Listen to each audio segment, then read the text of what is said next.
Chers abonnés, bonjour, bon après-midi, bonsoir, je suis très content de vous retrouver. Alors, je ne sais pas si le son, il est bon là. Est-ce que le son, il est bon?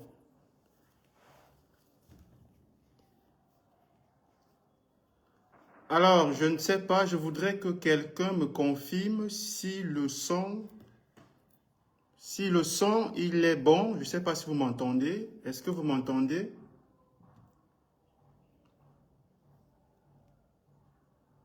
J'attends toujours confirmation là. Est-ce que le son est bon? Est-ce que vous m'entendez?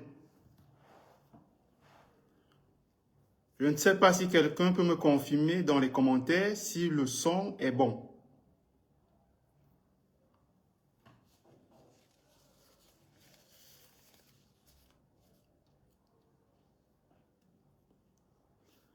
Voilà, donc il y a Madame Lisette Ondoa qui me confirme que le son, il est bon. Bonjour, bon après-midi, bonsoir, je suis très content de vous retrouver pour cet exercice dans lequel je ne suis pas régulier. Donc en 365 jours, on compte maximum une ou deux fois que je fais un ou des directs. Donc, généralement, je ne suis pas très actif dans ce domaine-là. Et on va attendre encore quelques petites minutes, le temps que les gens à qui j'ai donné rendez-vous ce matin se connectent, que les abonnés se connectent, que les internautes se connectent, que les Camerounais se connectent. Donc, on va patienter encore juste quelques petites minutes et ensuite, on va rentrer dans le vif du sujet. Donc, on va attendre quelques secondes et on va lancer sans plus attendre notre direct. Alors, ce direct, il est également diffusé sur mon compte YouTube. Vous pouvez également le retrouver sur YouTube. Donc, YouTube, c'est au cas où ici, voilà, la page disparaît ou alors que le direct, il s'arrête. Donc, vous pouvez le suivre sur YouTube. Donc, quelques petites secondes, le temps de... Voilà, j'aurais bien aimé partager le direct sur Telegram afin d'inviter les abonnés à se connecter. Quelques secondes, s'il vous plaît.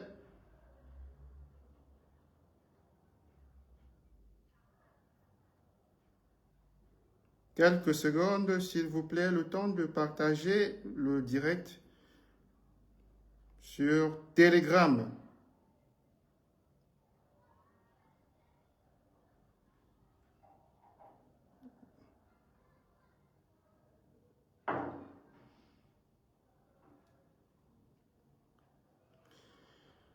Voilà, chers abonnés, bonjour, bon après-midi, bonsoir. Merci de votre patience. Aujourd'hui, je ne vous ai pas trop fait galérer. Alors, ce direct a pour but de revenir sur les circonstances de l'assassinat d'une jeune demoiselle, d'une jeune dame à Yaoundé. Elle s'appelait Merveille Mbela et elle était âgée de 23 ans.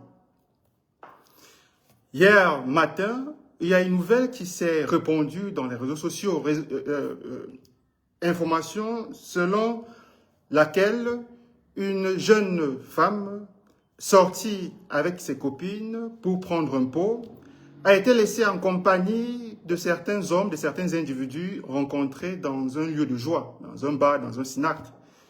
Et par la suite, ces individus auraient abusé d'elle avant de l'assassiner. J'avoue que c'est la première fois que je me fasse schématiser parce que, comme vous l'avez constaté, j'ai relié exactement cette version. Mais plus tard, j'ai décidé d'en savoir un peu plus. Qu'est-ce qui s'est passé exactement? Et au terme de ma petite enquête, j'ai découvert alors ce qui était jusqu'ici, j'ai découvert ce qui était ici un acte prémédité par un individu qui est connu à Yaoundé et qui est le garde du corps, l'homme de main d'un certain Mbienou que j'avais toujours jusqu'ici dénoncé. Alors, ceci étant dit, on va sans tarder entrer dans le vif du sujet. Madame Mbela, madame parce que elle est mariée, elle n'avait pas encore officiellement divorcé. D'après des sources familiales, Merveille Mbela était tombée enceinte très tôt.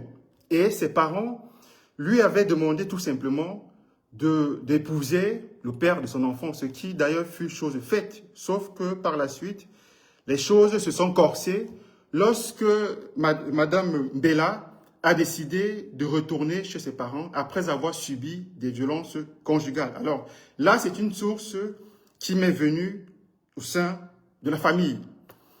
Et entre-temps, il fallait très bien qu'elle vive, qu'elle reprenne ses études et surtout qu'elle finance ses études. Pour ce faire, il lui fallait, n'est-ce pas, comment dirais-je, il lui fallait de l'argent, il fallait qu'elle trouve des finances pour ses études. Donc c'est ainsi qu'elle avait trouvé un emploi dans une structure à Yaoundé, une banque, dit-on. Et dans la zone était situé un restaurant. Le restaurant, il s'appelle exactement, donnez-moi quelques secondes, je l'ai noté quelque part pour ne pas oublier. Le restaurant s'appelle le Zanzi, restaurant situé au quartier Bastos à Yaoundé. Le restaurant est situé au quartier Bastos. En fait, c'est un restaurant lounge. Donc voilà, on danse, on joue de la musique, on prend un verre, etc. Donc, elle avait l'habitude, Merveille Mbela avait l'habitude de se rendre à ce restaurant pour manger. Et il y avait donc un propriétaire qui se présentait comme un Sénégalais. Permettez-moi de faire une petite parenthèse. J'ai constaté que beaucoup de Camerounais ont des problèmes avec la lecture. Alors hier, j'ai fait une vidéo dans laquelle je reprenais exactement, comment dirais-je, les termes, les phrases, les mots qu'avait employé cet individu pour se présenter auprès de Merveille Mbela. Donc, il se faisait passer pour un Sénégalais. Alors, les gens ont commencé à dire, ah oui, j'ai dit qu'il est Sénégalais. Donc, je ne comprends pas exactement quel problème beaucoup d'entre nous ont avec la lecture. Donc, il est très important de lire et de comprendre. Donc, l'individu en question, qui s'appelle Mbansena Paulin, se faisait passer auprès de la fille pour un Sénégalais. Voilà, il se faisait passer auprès de la fille pour un Sénégalais. Et il avait tenté à de nombreuses reprises de conquérir Merveille Mbela. Mais celle-ci n'a jamais été intéressée par, voilà, par ces, comment dirais-je, par ces attaques, par ces attaques de séduction. Ici, jusqu'ici, il n'avait jamais renoncé à son projet. C'est ainsi que Mbansena Paulin, qui est le bras droit de Steven Mbienou. Alors, je vais revenir, je sais que Mbienou est connecté, je sais qu'ils sont tous là. Les gens ont commencé à me dire ce matin, mais oui, mais pourquoi tu parles de Mbienou? Mais quand j'avais révélé qu'un homme à Yaoundé avait assassiné un enfant de 6 ans, et que cet homme était le père de l'artiste et l'idole, mais vous étiez très bien content. Vous étiez aux anges, vous étiez très content quand je dis que c'était le père de l'artiste et l'idole, qui n'avait strictement rien à voir avec l'acte ou les actes causés par son père. Vous étiez très content. Mais lorsqu'on dit qu'il s'agit du bras droit de Steven Mbienou, qui est de plus impliqué dans des choses terribles que par le passé, j'avais en de nombreuses circonstances dénoncées.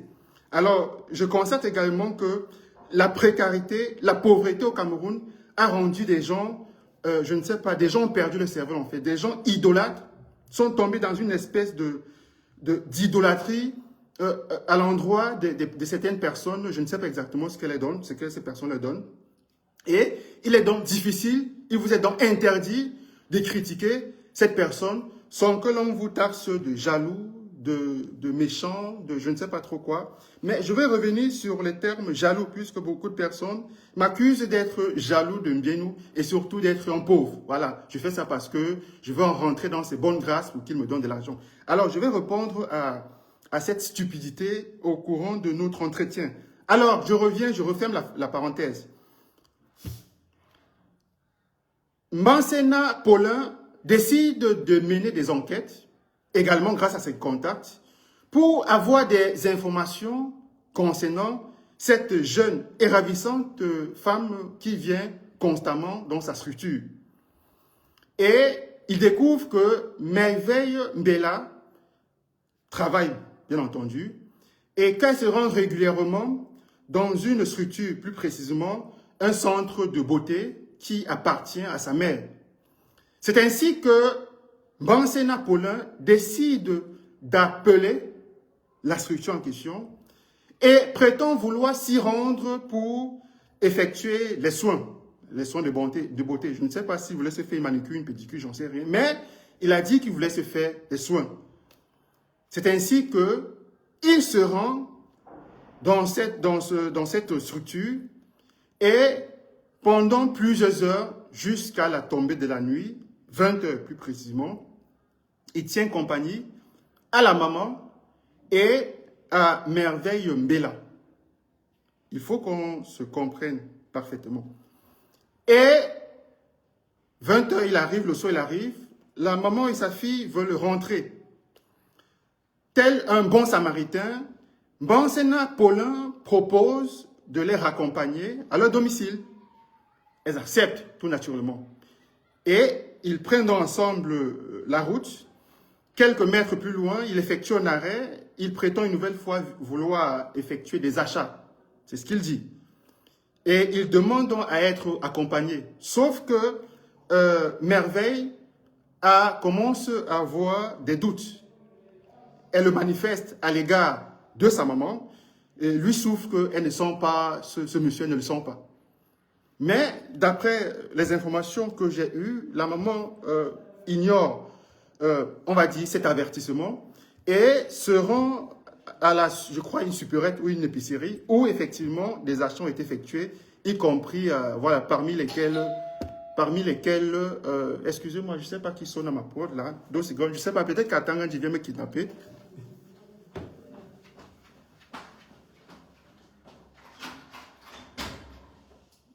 Je suis occupé là,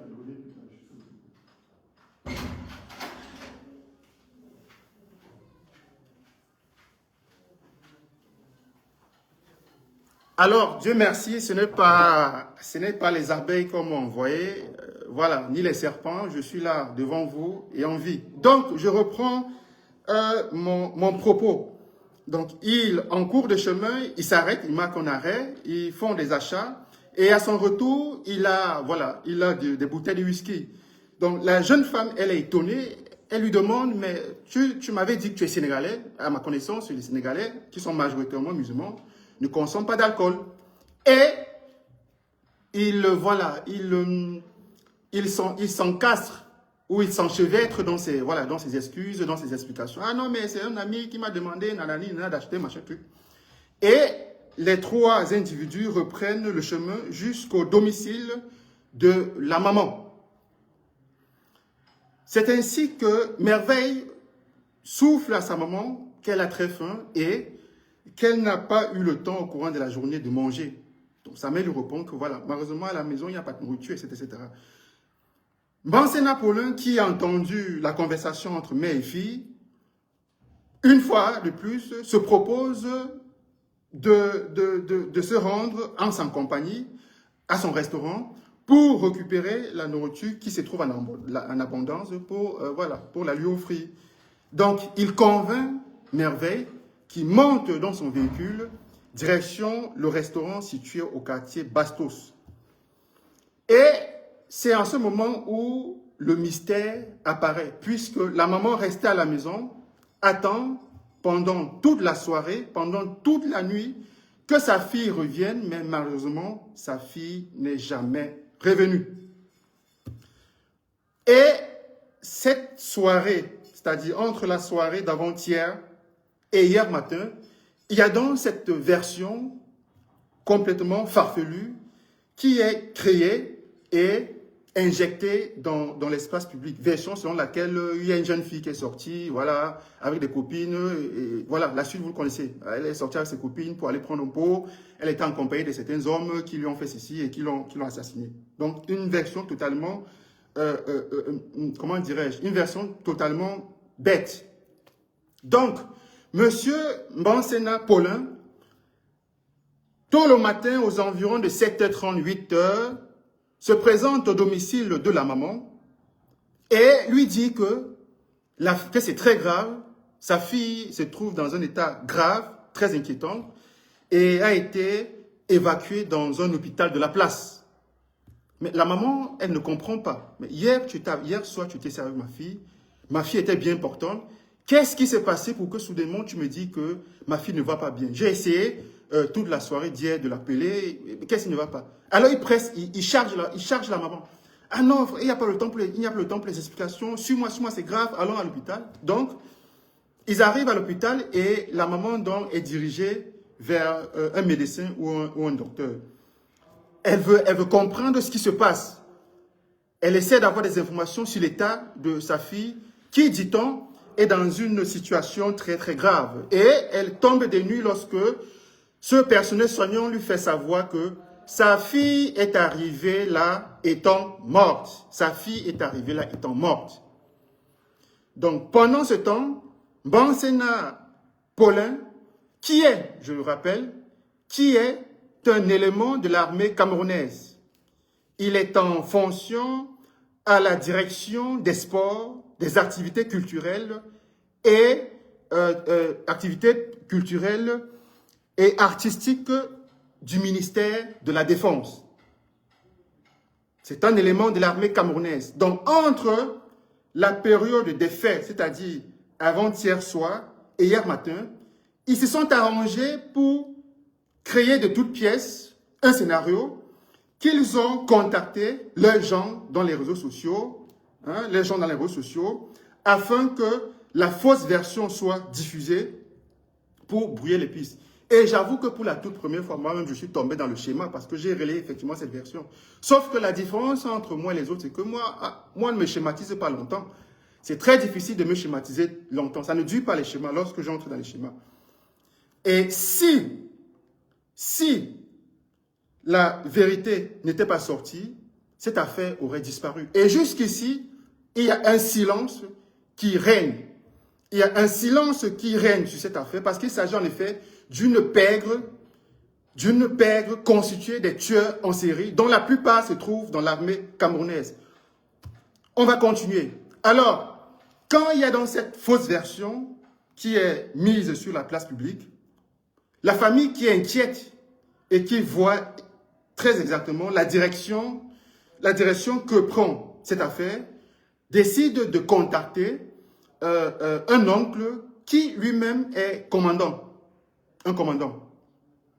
Ce commandant donc entre en contact avec ses collègues sur l'affaire et demande qu'il est impératif que la vérité se sache.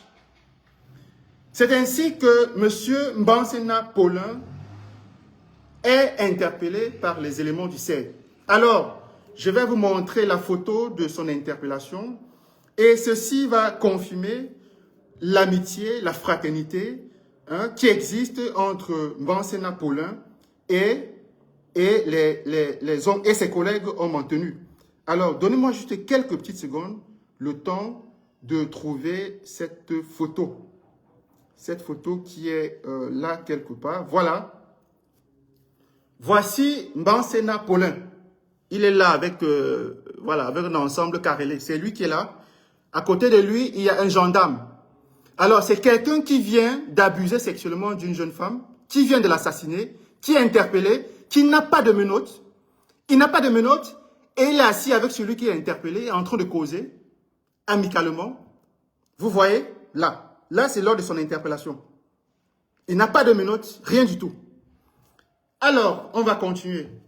Donc, quand on l'interpelle, il raconte des bobards. C'est-à-dire que, voilà, elle est arrivée à la maison, machin. D'abord, la première version, on a dit qu'elle est sortie pour aller s'amuser avec des gens. Quand je l'ai laissée, voilà, quand je lui ai donné à manger, elle est partie s'amuser avec des gens, machin, truc, que c'est là-bas qu'on lui a fait ça. Et puis, change des versions. Non, en fait, on est arrivé au restaurant, c'est une droguée, elle s'est droguée là-bas, elle a eu une overdose, nanani, nanana, c'est là-bas. Mais la question que l'on pose, la question qui évoque une certaine logique, c'est Mais si tu es parti au restaurant avec la jeune femme et qu'elle a consommé la drogue, comme tu le dis, et qu'elle elle est tombée dans une phase, je ne sais pas moi quoi, d'overdose, pourquoi n'avoir pas contacté sa mère? Pourquoi ne l'avoir pas transportée directement à l'hôpital à cet instant? Question auxquelles il ne peut pas répondre. Donc, les gendarmes, effectivement, ont fait une descente au restaurant. On a retrouvé du vomi qui a été rejeté par Merveille Mbela. Les gendarmes également ont fait une descente à son domicile où a été retrouvé du vomi à son domicile. Où a été retrouvé également du vomi. Donc, qu'est-ce qui s'est passé? Il s'est passé que Mbansena Paulin a drogué cette fille au restaurant. Ici, je ne peux pas affirmer avec certitude que Mbansena était seul dans cette affaire. Est-ce qu'il était en compagnie de ses collègues de la pègre au restaurant? Est-ce qu'ils se sont donné rendez-vous à son domicile pour faire ce qu'ils ont fait? Pour l'instant, aucune information là-dessus. Mais il est clair que cette jeune dame a été droguée au restaurant, conduite à son domicile où elle a subi des sévices sexuels avant d'être assassinée. La preuve, l'un des détails qui permet d'étayer cette réalité, c'est que lorsque Merveille se trouvait dans ce restaurant, après avoir mangé, elle a contacté un ami, lui disant qu'elle vient de manger dans un restaurant où elle a l'habitude de partir et elle ne se sent pas bien. Ça, c'est ce que cette connaissance a déclaré aux membres de la famille. Donc, puisque lorsque cette affaire est sortie, disons, c'est-à-dire la fausse version, quoi, lorsque cette fausse version a été ventilée selon laquelle, voilà, elle est tombée dans le piège de certains individus dans une boîte de nuit. Alors, cette amie a dit que mais ça ne peut pas être vrai parce que hier soir, j'ai discuté avec elle, elle m'a révélé être dans un restaurant où elle mangeait et ne s'était plus sentie bien après avoir consommé le repas qui lui a été donné. Alors, il est très important, je vais faire une autre petite parenthèse pour les moutons, c'est comme ça que je les identifie, les moutons et les fanatiques de ces personnes, de ces personnalités au Cameroun que vous suivez en longueur de journée, ces personnes qui n'ont jamais dénoncé la situation dans laquelle vous êtes. Parmi ces personnalités, vous avez un ambassadeur de l'UNICEF, UNICEF qui est un organe des Nations Unies qui s'intéresse, qui s'occupe du droit des enfants, droit à l'éducation, qui dénonce les enfants qui se trouvent en milieu de conflit, etc. Cette personne n'a jamais levé le moindre doigt pour évoquer ce qui s'était passé en Gabou, où des enfants, une trentaine d'enfants ont été massacrés avec leurs parents. Il n'a jamais, cette personnalité, elle n'a jamais évoqué ce qui s'était passé, que ce soit à Kumba, que ce soit à Moyoka, où des enfants avaient été tués sur le chemin de l'école ou dans les salles de classe. Cette personnalité qui est ambassadeur de l'UNICEF n'a jamais rien dit sur les 2 enfants qui avaient été exécutés avec le maman au dos dans la région de Zeledvet, dans l'extrême nord, exécutés par qui? Par l'armée camerounaise. Et cette personnalité m'avait, je l'ai toujours dit ça, cette personnalité m'avait contacté par le biais de ces lieutenants. Ils sont 2, je suis certain qu'ils sont là et qu'ils me regardent. Ils m'avaient contacté, on était je crois, en 2017 ou 2018, 2018-2019, je pense. Ils m'avaient contacté pour que je fasse dans les réseaux sociaux du striptease pour lui, en fait. Voilà, que je fasse du striptease pour lui. Comme beaucoup de blogueurs, d'activistes le font. Tu es le plus beau, après Dieu, c'est toi, et tu es le champion du monde. Mais j'avais tout simplement refusé et on me proposait beaucoup d'argent. On me proposait beaucoup d'argent. Il fallait que je vienne aux réseaux sociaux, voilà, le déifier, le présenter comme une divinité, comme un éternel, comme le plus beau. J'avais tout simplement posé la question, mais comment se fait-il que toi, en fait, la question, je ne l'avais pas posée directement à l'individu en question. J'avais posé à ses lieutenants. Comment se fait-il que quelqu'un qui est ambassadeur de l'UNICEF, il ne dit jamais rien sur des enfants qui sont tués dans son pays, il ne le dit pas pour accabler son père, qui est la présidente de la République, M. Biya, mais pour attirer l'attention de la communauté internationale sur ce qui se passe dans son pays. Il ne l'a jamais fait. Donc, vous avez là des gens qui sont complètement abrutis et je pense que, je ne leur en veux pas, je pense que ces gens-ci sont, comment dirais-je, ça vient en fait, ça vient de la précarité, des situations difficiles dans lesquelles ils se trouvent. Alors ça, c'est pour répondre aux gens qui disent que voilà, je suis un jaloux, je suis un foiré, je veux de l'argent. Bien nous, je vais parler de bien nous. Bien nous, il y a de cela 5 ou 6 mois. Je n'ai pas la période exacte. Il y a de cela 5 ou 6 mois. Bien nous m'a contacté par le biais de l'un de ses lieutenants qui est là, que je sais qui me regarde. Bien nous m'a contacté il y a 4 ou 5 mois. Il y a des voices parce qu'il échangeait, on échangeait. En fait, il a envoyé des voices à son gars. Son gars me les envoyait. Et je lui envoyais mes réponses. Il était question que il me recrute pour que je fasse exactement dans les réseaux sociaux ce que beaucoup d'autres personnes font là. C'est-à-dire, voilà, c'est le plus beau, vraiment, il est très chaud, il est très mignon. Sa femme, c'est Beyoncé, vraiment. Voilà, pour que je devienne une sorte de clown, quoi, dans les réseaux sociaux. Et j'ai dit à Mbienou, il y a de cela 6 mois, j'ai dit à Mbienou, que Mbienou, je ne peux jamais de ma vie te défendre parce que tu as du sang sur les mains. Mbienou a renvoyé les voices sont là. J'avais promis à son lieutenant de ne jamais, puisqu'on s'était entendu, j'avais promis de ne jamais publier ces voice, c'est-à-dire ces échanges. C'est une promesse que j'avais faite. Bon, peut-être qu'après ce direct, il va aller, voilà, il va aller démentir. Mais je vais m'en tenir à ma promesse. Je vais tenir promesse. Je ne diffuserai pas les échanges, que ce soit les échanges ou les voices de Mbienou qu'il m'a envoyé. Il jurait, ah non, vraiment, je n'ai jamais rien fait. Je n'ai jamais tué quelqu'un. Vraiment, je ne connais rien. Ouais, machin, je l'ai qu'un Mbienou, jamais. Et qu'est-ce qu'il me disait, pas Mbienou lui précisément, c'est-à-dire que son lieutenant, qu'il me disait que ils ont acheté tout le monde au Cameroun. Ils ont acheté des blogueurs, ils ont acheté des activistes, ils ont acheté des médias, ils ont acheté des journalistes, ils ont acheté un certain nombre de personnes au Cameroun. Mais je suis jusqu'ici la seule personne qui a toujours résisté. Ça date de 5-6 mois, je pense. Et je sais que à la suite, si jamais j'avais donné mon acteur, j'aurais eu beaucoup d'argent. Alors ça, c'est pour répondre aux abrutis qui disent que je m'acharne contre lui parce que je veux de l'argent. Parce que si je voulais de l'argent, j'aurais pris l'argent de la première personne qui m'avait contacté pour que je fasse du striptease pour lui. Et à cette époque, je me trouvais dans une situation financière très grave. À cette époque, je dormais dans les rues au Maroc. À cette époque, j'étais au Maroc. C'est-à-dire que nous sommes en 2017, je crois, 2017-2018, je ne me rappelle pas. Je dormais dans les rues au Maroc. Donc, si j'étais dans ma famille qui voulait l'argent, j'aurais pris cet argent pour améliorer mes conditions de vie. J'avais refusé de prendre cet argent. Parce que j'ai la chance d'avoir été élevé par mes grands-parents, par mon arrière-grand-mère, qui matin, midi, soir me disait, me martelait que le cadavre d'un chien a plus de valeur qu'un homme sans dignité. Et je suis resté fidèle à ça jusqu'au jour. Il n'y a personne dans les réseaux sociaux qui viendront voir me dire que j'ai de l'argent en dimanche pour qu'ils disent telle chose. J'ai de l'argent en dimanche pour qu'il aille saboter telle chose. Je ne l'ai jamais, jamais, jamais accepté. Bien entendu, il y a des gens qui me font des cadeaux. Il y a des gens souvent qui me contactent. Franchement, t'encourage. On aime beaucoup ce que tu fais. Voilà, voilà. Est-ce que tu as un PayPal? Je peux t'envoyer 50 €. Est-ce que tu as un PayPal? Je peux t'envoyer 100 000, etc., etc. Mais je n'ai jamais perçu le moindre centime pour dire des choses sur les gens. Si, mais il y a ma tante, la Célestine Ketcha. Il y a beaucoup de personnes qui pensent que quand je dis que Célestine Ketcha, c'est ma tante, ils ne croient pas. Ma tante est ministre de Paul Biya. Ma tante, Célestine Ketcha, c'est la cousine à ma maman. Donc, si je voulais l'argent là, je vais appeler ma tante là.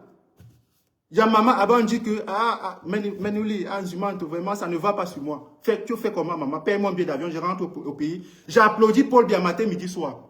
Je vais demander pardon à Paul Biya que tout ce que j'ai fait dans les réseaux sociaux pendant déjà presque une dizaine d'années là, je lui demande pardon, je me mets à genoux. Ma tante va m'envoyer un ticket, je vais prendre l'avion et rentrer au Cameroun. Je serai accueilli à Simalène par la CRTV et ma tante certainement elle aurait une promotion en fait. Je l'ai toujours refusé parce que je me souviens de l'enseignement de mes grands-parents. Sois un homme digne.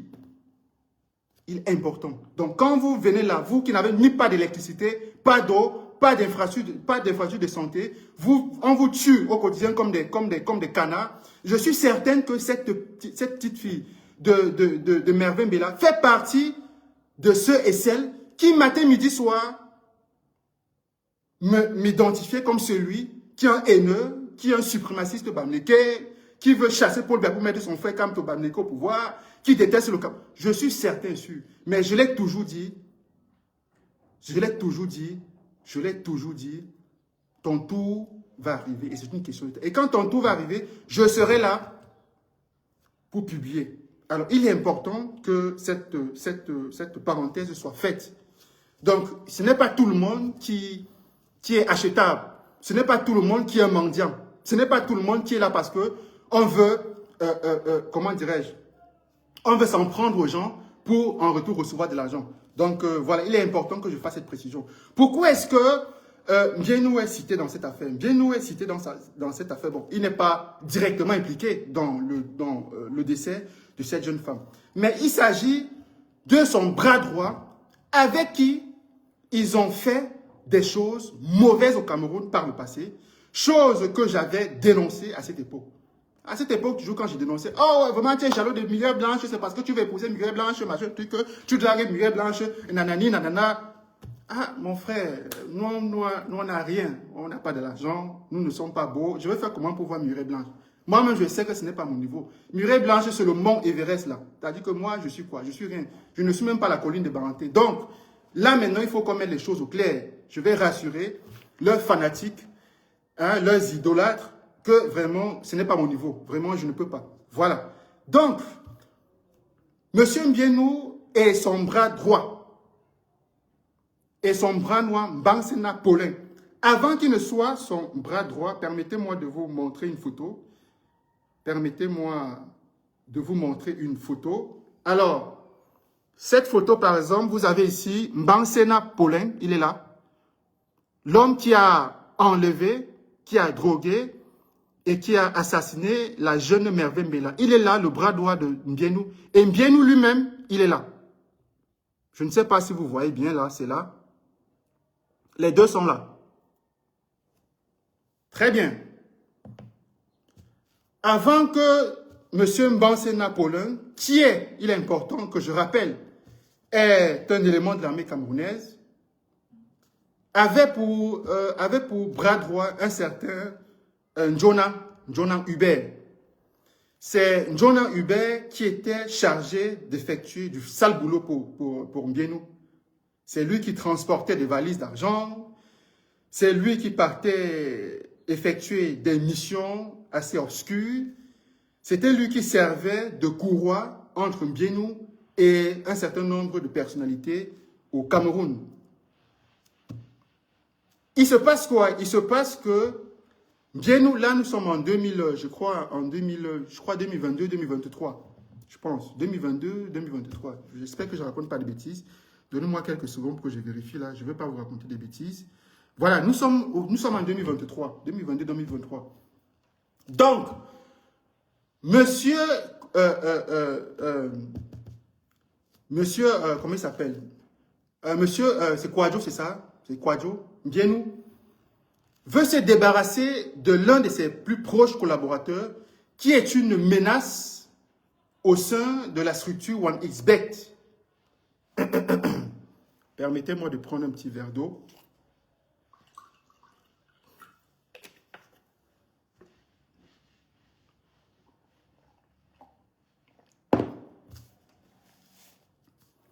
Monsieur Mbienou veut se débarrasser de son collaborateur, de son plus proche collaborateur. Il orchestre une histoire selon laquelle son plus proche collaborateur, dont les rumeurs l'annonçaient au poste de directeur général de la structure de OneXBet Cameroun, orchestre donc une histoire selon laquelle son plus proche collaborateur avait abusé d'une employée. Et cet collaborateur donc est interpellé, bien nous fait interpeller ce collaborateur qui est jeté à la prison de Konengi.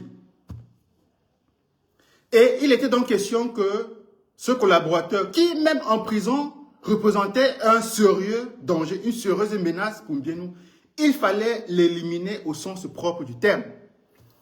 C'est ainsi que Mbienou a chargé son bras droit à l'époque, Njona Hubert. il a chargé Njona Hubert de faire liquider, de faire assassiner cet employé, ce collaborateur à la prison de Nkonengi. Njona Hubert avait donc refusé d'exécuter cette énième mission macabre. Pour quelle raison exactement? Je n'en sais rien. Et Biennou a vécu cela comme une terrible trahison. C'est ainsi que des tensions ont commencé à naître entre les deux hommes. Et pour Biennou, Njona représentait désormais une menace parce qu'il savait tellement de choses qu'ils avaient fait ensemble. Et un jour ou l'autre, Hubert Njona pouvait vendre la mèche. Mais Biennou ne s'est pas découragé. Il a recruté des individus à la prison, des détenus à qui il avait demandé de faire assassiner ce collaborateur en prison. Et ces détenus donc avaient enregistré une vidéo qu'ils ont fait parvenir en Biennou, lui disant que effectivement nous sommes là, il est entré à la douche, on attend qu'il sorte, voilà, on va finir avec lui. Donc cette vidéo, je l'avais d'ailleurs publiée, donc il est important que pour mieux illustrer la situation, que cette vidéo, vous la voyez à nouveau. Donc cette vidéo, elle est là, c'est une vidéo qui avait été faite par des détenus à la prison de Nkonengi à Yaoundé pour assassiner le collaborateur. Il est parti dans son quartier, là, il dit qu'il ne sort plus là. Donc on va le chercher. Tous les enfants, là, on va le chercher là. On attendait qu'il sorte, seulement on vient le chercher. Pour rester tranquille, il va venir. Il va t'envoyer la vidéo toi-même. Lui-même, il va faire la vidéo à genoux, il va te demander pardon. On reste tranquille. On va tout le monde là. On avait du balle au pied. On va le chercher. Alors, c'est une vidéo que les détenus à la prison de Nkonengi à Yaoundé avaient enregistrée et fait parvenir en Biennou pour le mettre en confiance. On est là, il est entré à la douche, on attend qu'il sorte, on va lui faire la peau, on va lui demander, voilà, il va se mettre à genoux pour te demander pardon. Mais, fort heureusement, l'affaire ne s'était pas passée comme prévu. Donc, il fallait se concentrer sur Njona Hubert, qui avait compris que désormais, il était dans l'œil du cyclone et qu'il était important qu'il se sauve. C'est ainsi que Biennou a recruté Mbansena Paulin. Il a recruté Mbansena Paulin pour finir avec Njona. Et, comme par mystère, l'enfant âgé de 12 ans à cette époque, l'enfant de Njona Hubert, une fillette de 12 ans, qui se trouvait à la maison, a été assassiné. Cet enfant avait été assassiné au domicile de Njona, alors que Njona était en fuite. Alors, je vais vous montrer la photo de l'enfant. L'enfant est là, l'enfant de 12 ans. La fille de Njona Hubert, l'ancien bras droit de Biennou, qui avait été assassiné à son domicile après qu'il ait fait défection. Cet enfant est là. Je pense qu'à l'époque, il y a un média qui en avait d'abord parlé, un journal. Voilà, il y a un journal qui avait parlé comment la mafia assassine une fille de 12 à Yaoundé. Voilà, c'est là.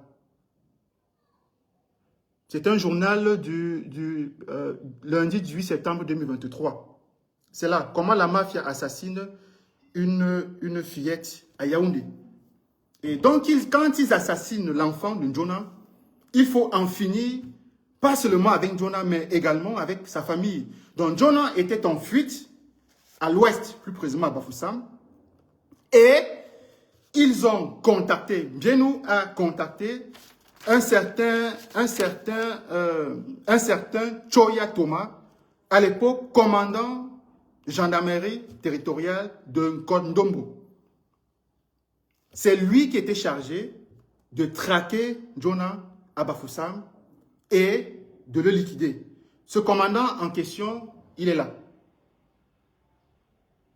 Voilà, il s'agit de Choya Thomas, qui était le commandant de gendarmerie territoriale de Nkondombo. Il est là. Et il y a des voices, c'est-à-dire il y a des centaines de voices. Il y a d'ailleurs des messages où Biennou demande au commandant de finir, voilà, de finir avec lui. Il y a tellement de messages là.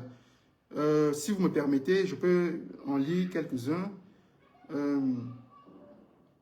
Voilà, ça c'est Mbienou par exemple. Ça, ce sont des échanges entre Mbienou et le commandant. C'est là. Voilà, c'est là.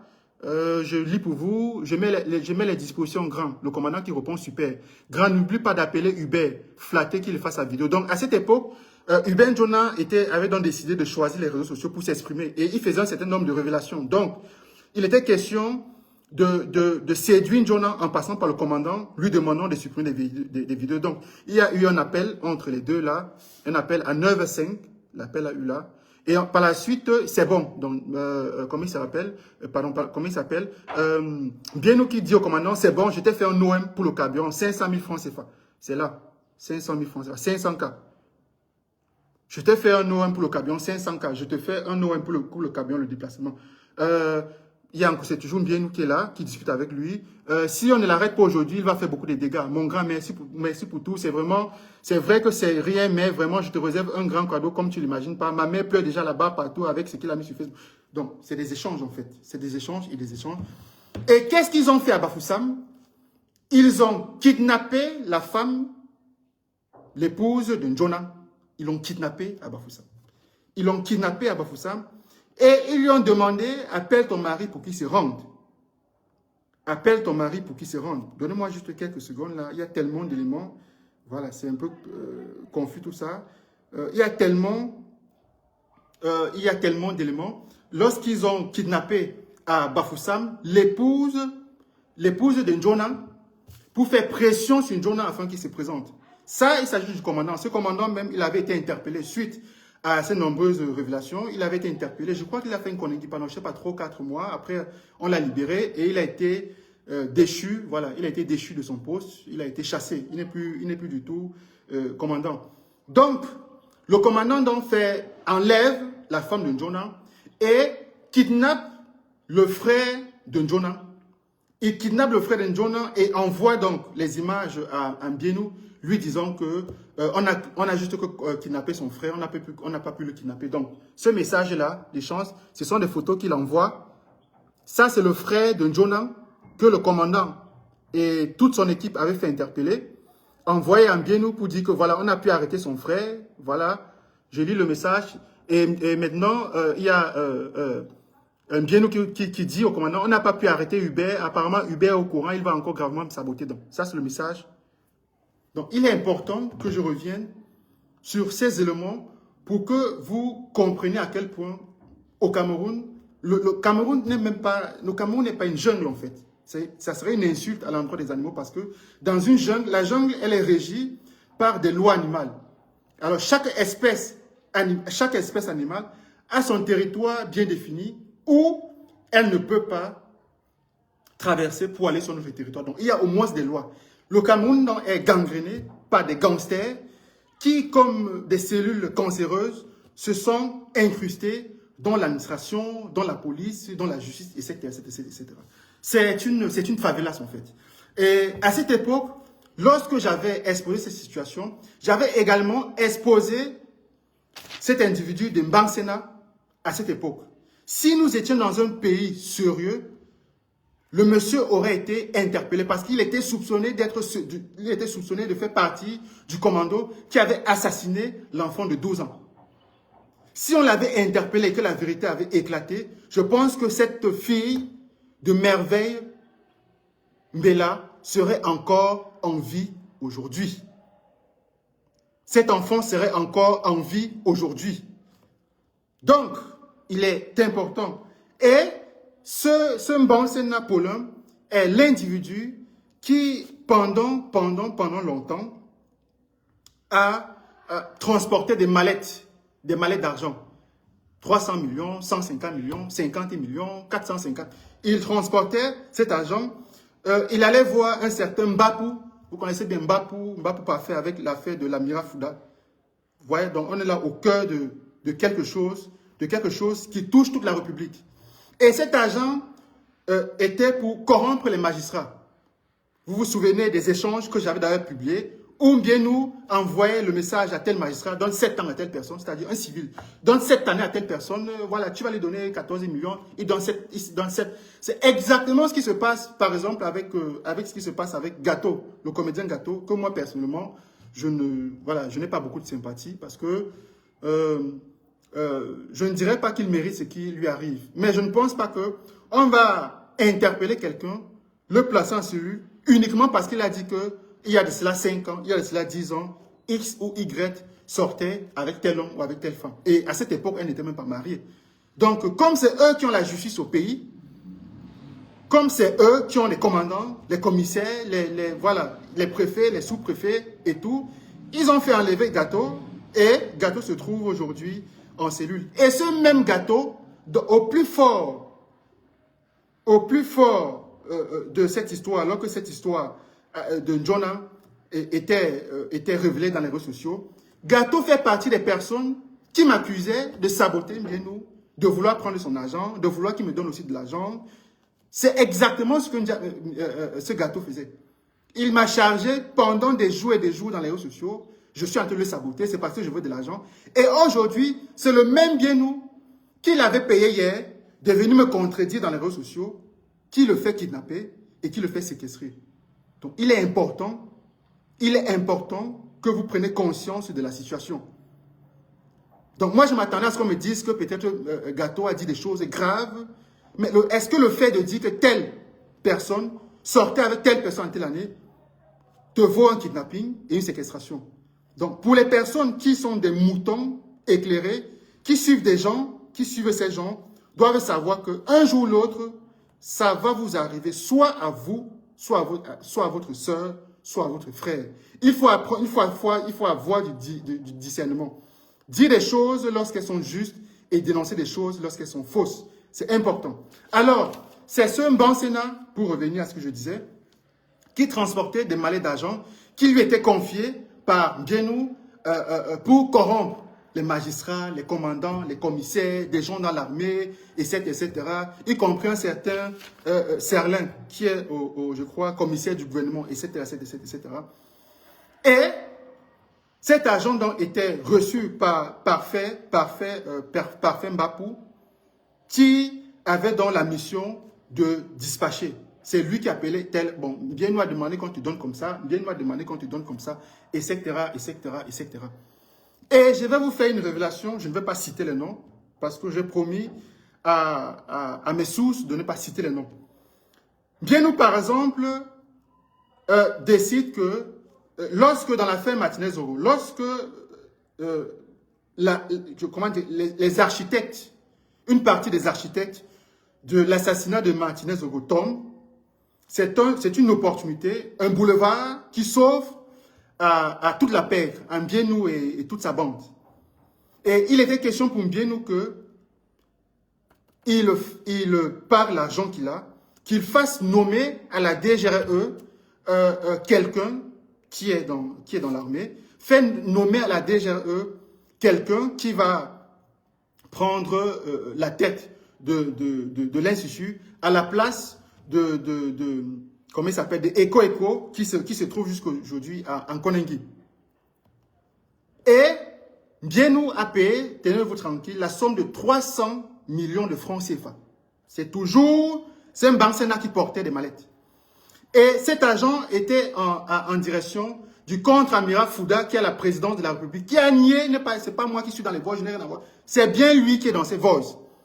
Cet agent était à sa destination et lui que l'on présente comme celui qui chuchote dans les oreilles de Paul Biya.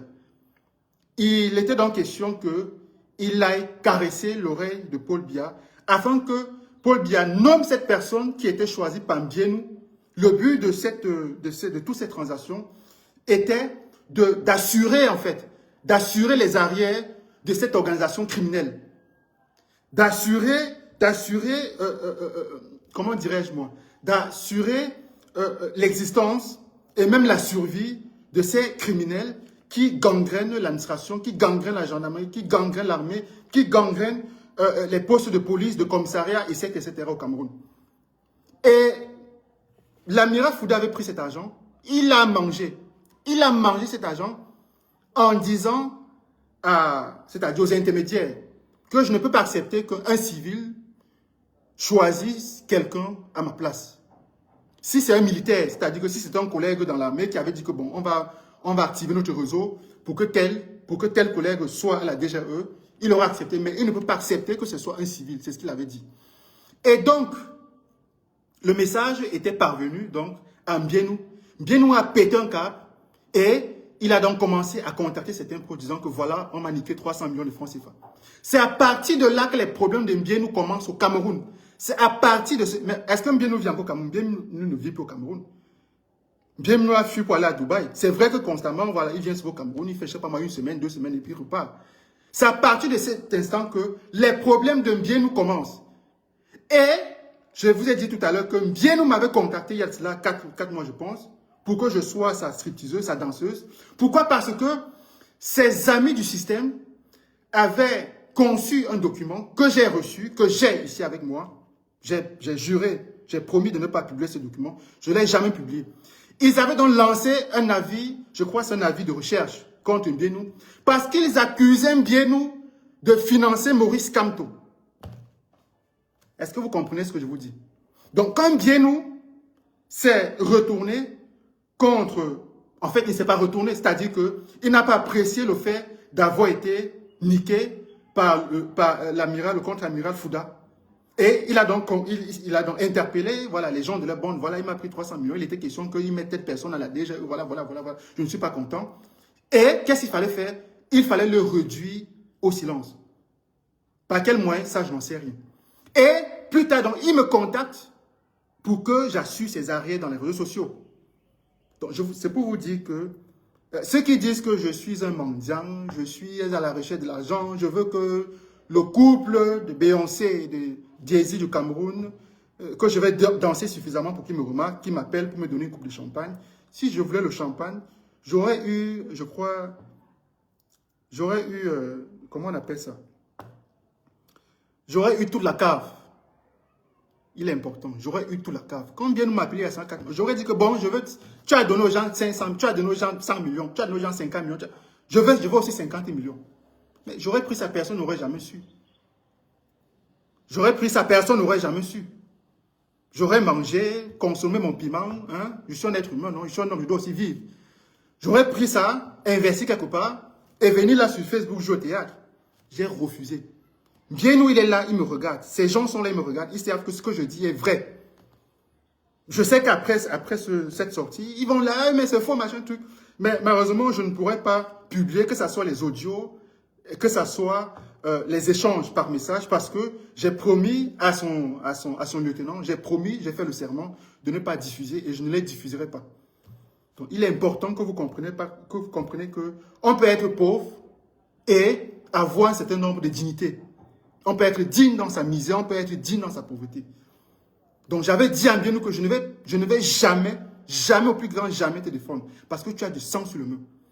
Tu as le sang d'un enfant de 12 ans sur le main. Je ne sais pas si c'est toi qui avais donné l'ordre, mais en tout cas, ce sont les gens que tu avais recrutés. Et l'assassinat de cet enfant intervient comme par enchantement, comme par miracle, comme par hasard, en pleine période où tu étais en conflit avec ton ancien bras droit.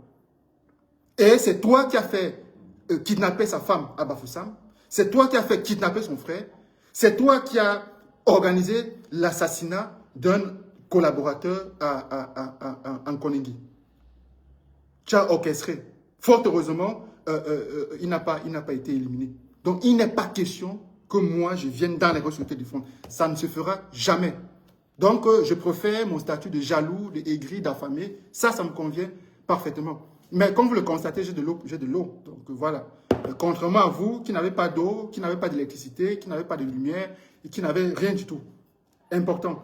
Donc, c'est important en fait que les détails de toute cette histoire soient connus afin que vous puissiez avoir une idée des gens que vous idolâtrez, des gens qui vous gouvernent au Cameroun. Alors, il y a d'autres illuminés qui disent que, oui, mais tu avais parlé de l'affaire de Bob Daeli, mais je ne suis pas un procureur. Du moins, tu n'es pas un juge. Du moins, tu n'es pas un procureur. Ténon avait fait tuer un enfant. Tout le monde l'a vu. Ténon a été libéré parce qu'il est de la famille de Oswa Babo, qui est la présidente de la République. À forte raison, Bobda, qui recevait le café des éléments de la garde présidentielle. Tout récemment encore, Nganou a tué un enfant à Yaoundé. Je crois que c'est à Tangana ou c'est Mbala. Je suis la personne qui vient dans les réseaux parler. J'aurais pu rester tranquille. Dire que c'est mon frère Bamileke. Appeler Nganou. Nganou, c'est un ancien Bozailleur. Nganou est passé au Maroc, où j'étais au Maroc. Donc, j'aurais pu appeler mon ami Bozailleur et lui dire, ah, je suis au courant de ce qui s'est passé à Yaoundé avec l'enfant il y a quelques jours. On fait comment? J'aurais pu bien faire ça.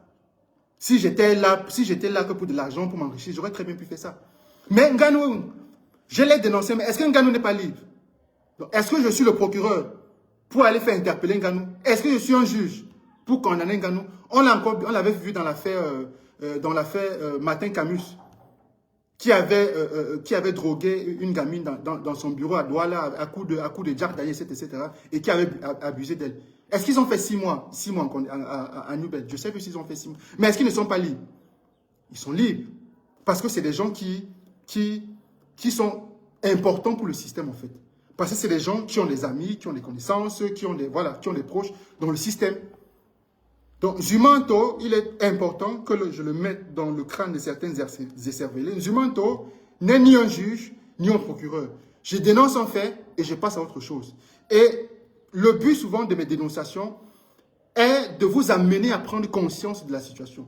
Les cadavres que tout le temps vous voyez à Yaoundé là, les cadavres des jeunes femmes, ce sont ces gens, quand ils draguent une jeune fille, quand tu vas terminer d'insulter un Zumanto là, tu vas sortir, tu vas porter ta jupe ou je ne sais pas trop quoi pour aller séduire, pour aller taper dans l'œil de quelqu'un, et tu vas taper dans l'œil de ces gens. Ils vont t'interpeller, ils vont te draguer. Quand tu vas refuser, ils vont te filer. Ils vont te filer et ce sont eux qui vont t'abuser et ce sont eux qui vont t'assassiner. Et c'est un Zumanto qu'on va contacter. C'est ton père, c'est ta mère, c'est ton oncle, c'est ta soeur qui va me contacter. Ah, vraiment, voilà ma fille, voilà ma soeur, voilà ma nièce, voilà ma cousine. Zumanto, pardon, c'est moi qui vais aller publier. C'est moi qui vais aller publier sans prendre le moindre centime. Voilà, donc il est important que je fasse ces précisions-là pour dire qu'il ne s'agit pas d'une campagne de sabotage, je ne savais pas comment dirais-je, il ne s'agit pas de la manifestation de mon aigreur, voilà, destinée à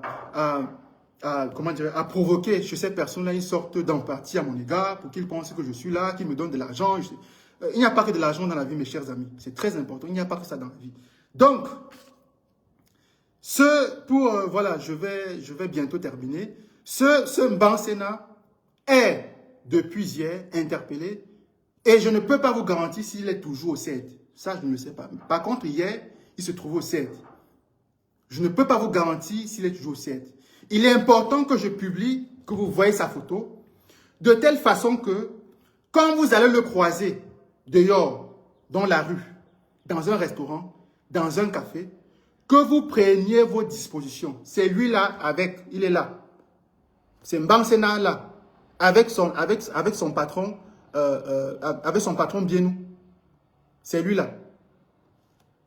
Donc, l'objectif de cette sortie, ce n'est pas pour exciter un procureur, un juge, parce que je sais que voilà, c'est des gens que Bienou par le passé a régulièrement soudoyé, a régulièrement payé, voilà, pour qu'il couvre ses arrières, pour que quand il y a quelqu'un qui dit quelque chose dans les réseaux sociaux qui n'intéresse pas, on appelle tel commandant, on appelle tel commissaire, qui envoie des éléments qui viennent vous kidnapper, etc. Donc, je fais ceci pour vous interpeller, pour que vous sachiez qu'il y a un tueur en série qui est dans l'armée camerounaise, qui a été interpellé hier après avoir abusé, après avoir drogué, abusé. Je ne sais pas si l'acte, il l'a fait seul ou s'il était avec ses collègues de la PEC, ça je n'en sais rien. Qu'il a été interpellé hier et qu'il est fort probable que dans les jours qui arrivent, peut-être demain après-demain, il sera dans les rues. Et s'il se trouve dans les rues, si vous le rencontrez dans un endroit public, que vous vous souveniez que ce type, il est dangereux. Ne vous attendez pas à ce que la justice s'intéresse à cette affaire parce qu'il n'y a pas de justice au Cameroun.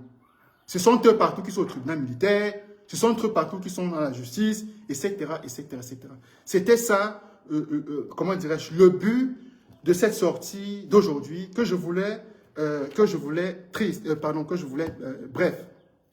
Alors, je ne sais pas s'il y a d'autres détails qui m'ont échappé, d'autres détails de cette affaire qui échappé. Donc, je vais terminer, je ne serai pas très très long, je vais terminer en appelant à votre vigilance. En appelant à votre vigilance que la grande criminalité qui gangrène, qui sévit les principales capitales camerounaises, plus précisément Yaoundé, ne sont pas un fait de hasard.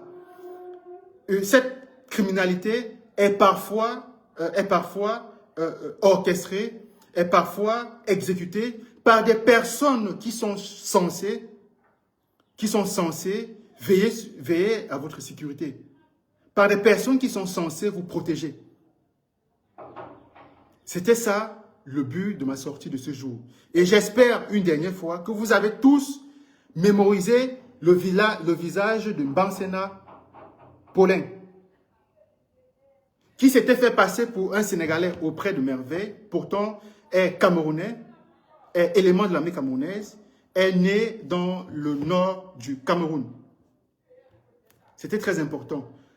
On va espérer que la justice se soit faite. On espère tous que ce criminel, qui, après avoir éliminé cette pauvre jeune fille, a, en complicité avec ses amis du système, fabriqué une version selon laquelle elle a été victime de personnes inconnues. Si cette version était passée, il serait toujours là, libre, et sa prochaine victime serait là, parmi vous, là actuellement, là, en train de dire que je sabote, je suis un saboté, etc. Voilà, il était très important que je fasse cette sortie. Vous savez très bien que je ne suis pas habitué à cet exercice, mais quand il y a une situation que je considère assez grave, il est de mon devoir de venir vous apporter des précisions là-dessus. Vous verrez par exemple que toute la toile qui est achetée par Mbienou, il va y avoir des attaques. Peut-être que ça a déjà commencé, je ne sais pas. Il va y avoir des attaques contre la panthère. Mais vous savez très bien que parfois, les flèches du chasseur glissent sur la peau en cuir de la panthère. Sur ce, chers abonnés, je vous dis à la prochaine. Je vous souhaite une magnifique journée. Et surtout, prenez soin de vous. Bon après-midi à tous. Merci.